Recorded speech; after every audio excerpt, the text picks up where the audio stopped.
When Ravana had abducted Sita, Rama was at a loss to know who had done the foul deed.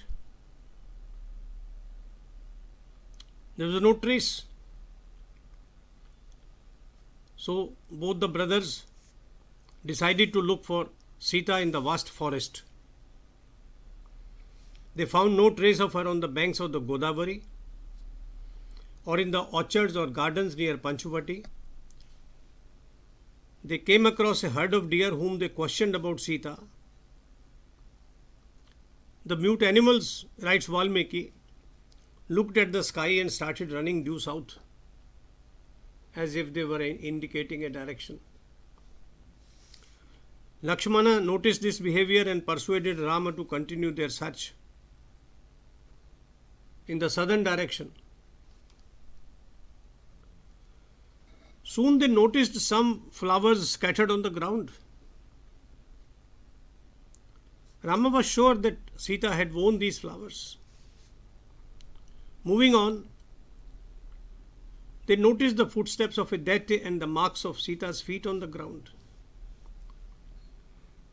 They saw her golden anklets lying broken here and there. These were soaked in blood.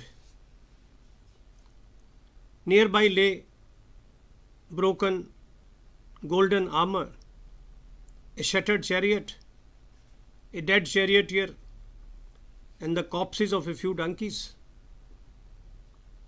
As a sign of struggle, a broken bow was lying on the ground. Pointing to all these telltale signs to Lakshmana, Rama said that he would spare no one, neither a Daitya nor a Devata who might have committed the foul deed of abducting Sita. He declared war against the entire world. It was Lakshmana who spoke words of sanity and determination. He pacified his brother with a few words of advice. Arya, you have always been a man of mild temperament, in control of your passions, and a well-wisher of mankind. Do not let anger overwhelm you. The moon is always lovely. The sun is ever glorious. The winds are always on the move. And the earth is a model of patience. Likewise, brother, you have always been honorable in conduct. For one person's sins, you cannot punish the universe. Let me find out who was the master of this broken chariot. Who has separated its yoke, killed its donkeys and the charioteer, and smashed its wheels and spokes? I have included paintings which indicate the state of affairs when Ravana was halted by Jatayu.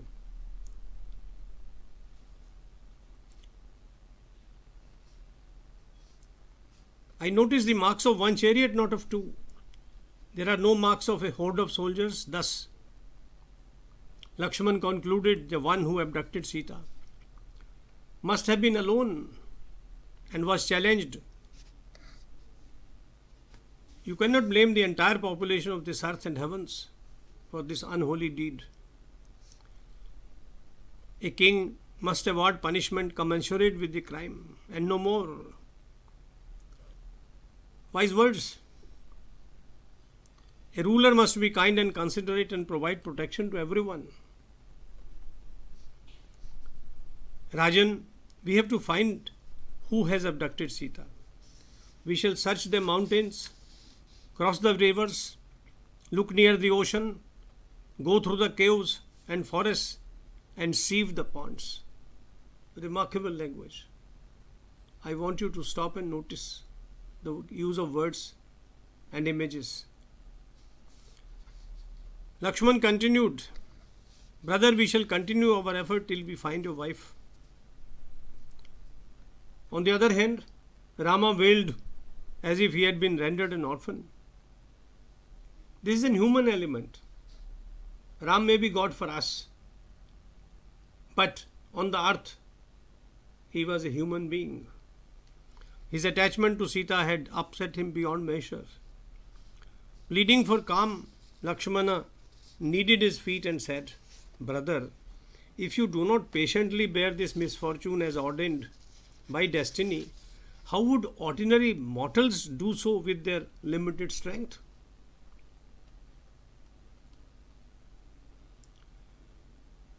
You are superior to other men in all respects. Have forbearance. In this world, which mortal is not subject to misfortune at some time or the other? Suffering and joy form a cycle in this universe. They come and go. Yayati, son of Nahusha, suffered even in Swargalok as a result of his lust. Our family guru Vasishtha had 100 sons who were massacred by Vishwamitra at one go. Even the Mother Earth worshipped by all is shaking all the time. It's a remarkable image. The powerful sun and the lustrous moon on which the whole world depends, which are originators as well as the eyes of the universe. They too, brother, are eclipsed by Rahu. The greatest of gods are subject to the dictates of destiny. Where then do we, mere mortals, stand in comparison? Raghunandan, Lakshman continued, even if Sita, the Videha princess, dies, you ought not to grieve like a rustic. Knowledgeable persons like you do not lament even if faced with gravest tragedy. Excellent advice to all of us.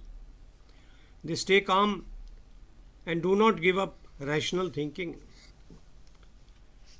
Great man, use your intelligence to analyze the situation. Decide your course of action, what ought to be done and what avoided. You will gain nothing taking on the universe as your opponent. We have to find our evil enemy and uproot him from wherever he might be. The narrative is bewitching. Rama listened to his younger brother's words of wisdom carefully. Valmiki writes, taking control over his grief, Rama along with Lakshmana started looking through the forest for Sita, for any clue of her whereabouts. Soon they chanced upon an injured Jatayu and saw his body splattered with blood. Vomiting blood, Jatayu narrated the events leading to his battle with Ravana, who was flying away with Sita. He said, "May you both live long. Ravana has taken away my life as well as Sita, whom you are looking for. I tried to help her and fought the deity king. I smashed his chariot, broke his canopy, killed his charioteer and the donkeys, and inflicted severe wounds on him. However, he cut my wings and flew away with Janaki in his lap." Listening to Jatayu's words, Rama was deeply grieved and almost swooned. In a voice choked with emotion and agony, he said, "Lakshmana, I lost my kingdom, was sent into exile, and now my Sita has been abducted. Such is the extent of my misfortune. It could have set fire to fire. Today, if I jump into an ocean, the ferocious heat of my terrible destiny will evaporate its waters." Stop and listen to this image carefully. Valmiki continues, before Jatayu breathed his last, he informed Rama that Ravana had flown southwards. with Sita in his lap. He asked them to continue the search and also that the omens were auspicious, indicating their success. The princes performed the last rites of Jatayu and prayed for his soul at the banks of Godavari. Thereafter, walking like Vishnu and Indra, they set out to look for Sita.